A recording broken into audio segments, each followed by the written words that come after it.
Many Christians think that the Jews were incredibly strict when it came to following the law, that they carefully obeyed each word as it was written.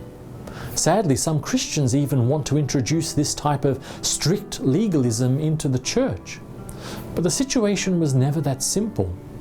The laws of Moses needed to be interpreted and applied, just as our laws today need wise judges to interpret and apply them.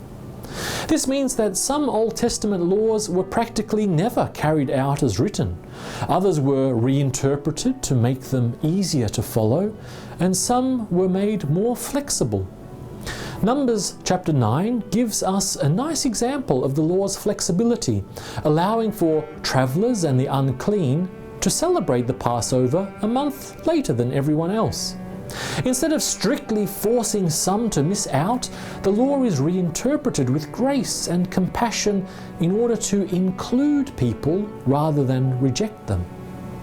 That's an important lesson for us Christians to remember today.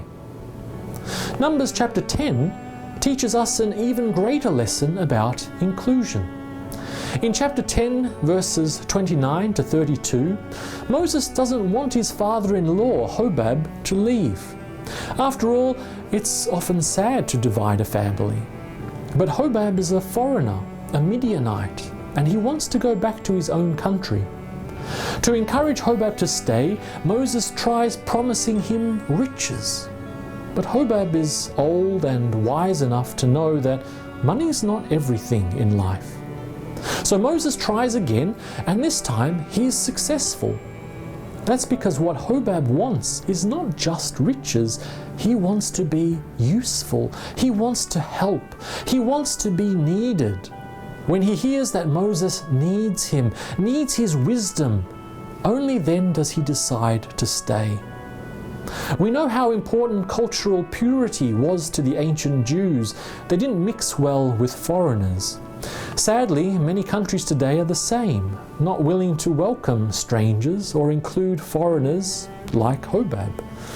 But Moses shows true wisdom by offering not only blessings to Hobab, but also partnership.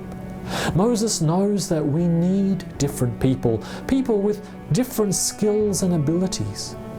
In this way, Moses teaches us a good lesson about inclusion, not only in society, but also in the church.